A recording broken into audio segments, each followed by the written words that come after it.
The day you wear white is supposed to be the happiest of your life. Mine ended in silence, heartbreak, and a 5 million betrayal. I was standing at the altar, trembling. My dress cost more than my childhood home. My heart beat so loudly I could barely hear the priest's voice. But what I did hear clear as crystal was the sound of my fiancé, Daniel, whispering under his breath, "I can't marry a gold digger." Then he walked out. Right there, in front of everyone. And what no one knew was that this man, the one I loved for 7 years, was the real gold digger. Before we dig deep into this shocking story, kindly hit the like button, subscribe, and turn on your notification bell so you never miss real stories that reveal the darkest truths and biggest betrayals. We met at a broken time in both our lives. I was 24, working 2 jobs, renting a tiny apartment above a nail salon. Daniel was finishing grad school, trying to prove to his estranged father that he didn't need family money to succeed. We connected over late-night ramen, cheap wine, and dreams bigger than our bank accounts. He once said, "Ava, if I ever make it big, I won't forget who stayed with me when I had nothing." We were poor but rich in loyalty, or so I thought. 4 years into our relationship, I got a letter from a law firm. At first I thought it was junk mail. Then I read the name, Franklin Durand. My grandfather. He and my mom had cut ties when I was just a baby. I remembered seeing him once at age 7. He gave me a red ribbon and told me, "You'll do big things one day, little star." He died and left his entire estate to me. Property, investments, a trust, $5 million. No strings attached. Daniel was shocked. He hugged me, but I felt it in his hands. The tightness, the hesitation, that first seed of jealousy. The first change was subtle. He began calling my suggestions bossy, my ideas for our life controlling. He stopped touching me the way he used to, like I was a miracle. Now I was an obstacle. He began working less, criticizing more. He'd joke in front of friends.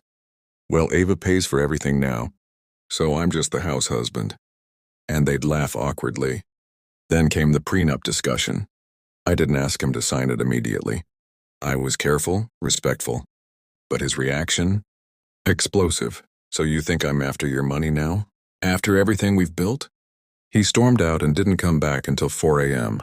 But I still said yes when he proposed a week later. Why? Because I was in love with who he used to be. The wedding was set in Tuscany.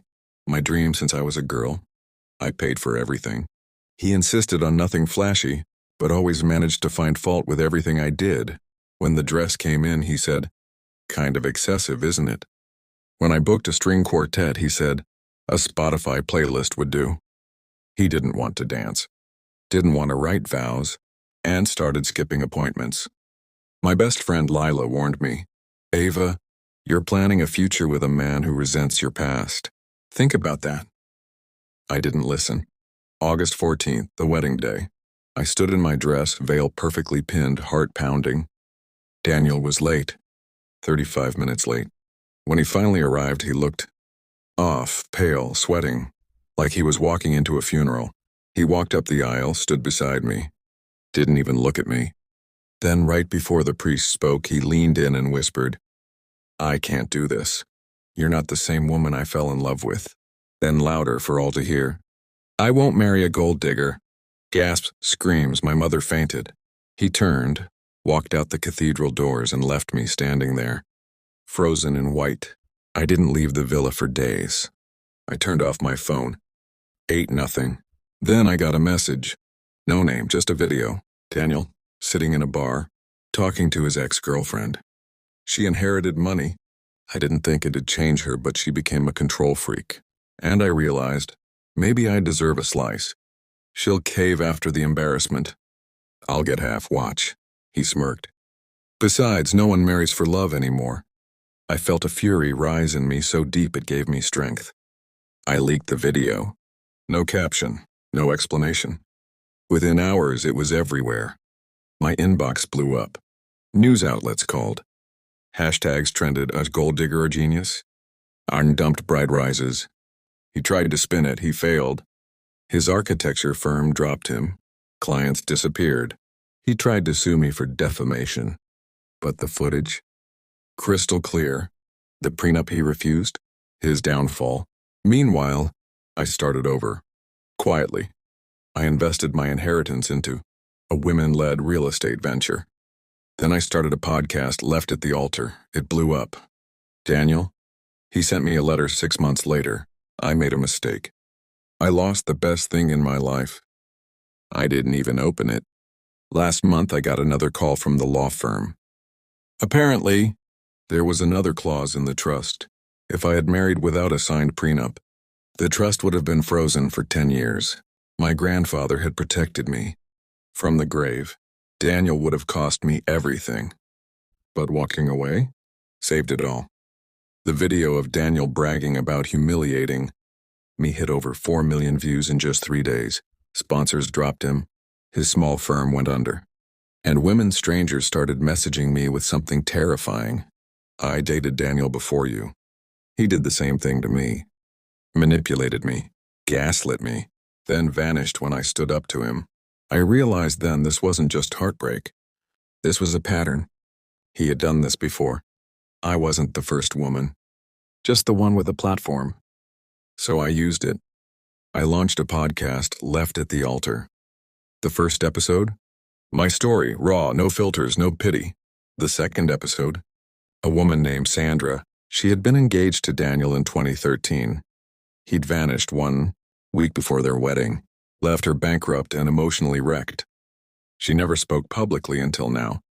Every episode told a real story of public shame turned to power. Women reclaiming their narratives. It went viral. TikTok clips, interviews, even Netflix producers reached out. Suddenly, I was more than the girl in the wedding dress. I was a movement. Then came the second twist. This time, it hit from behind. My mother. She sat me down one night, eyes trembling, and said, "I need to tell you the truth.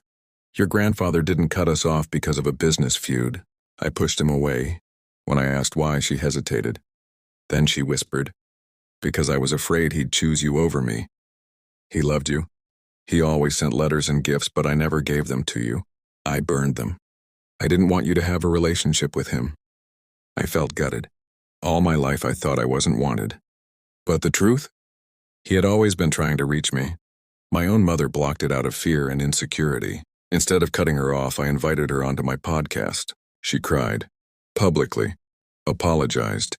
It became one of the most powerful episodes we ever released. The mother, who hid the letters. That episode saved 3 other families who reached out afterward. Then Daniel resurfaced. He requested to come on the show. He said he wanted to apologize. I almost said no. But my gut told me, let him show who he really is, publicly. So I agreed. The episode aired live. He sat across from me, twitching, nervous, smiling like a politician. He said, "I was hurt."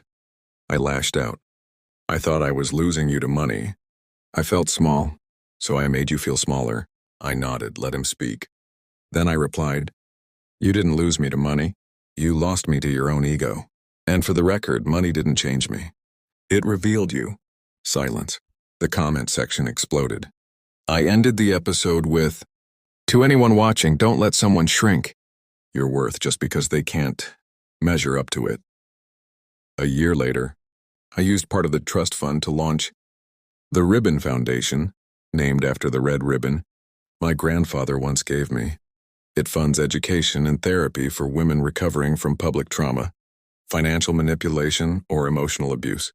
At our first fundraiser gala, I wore white again, but not a wedding dress or a power suit. This time I stood not as someone waiting to be chosen, but as someone who chose herself. Sometimes the heartbreak wasn't the end of the story. It was just the intro to your comeback. Now let me ask you if your partner changed after you came into success. Would you hold on or walk away? Drop your answer in the comments below. Someone out there needs to hear what you would do. And don't forget to subscribe. And turn on notifications so you never miss real stories that expose betrayal and celebrate survival.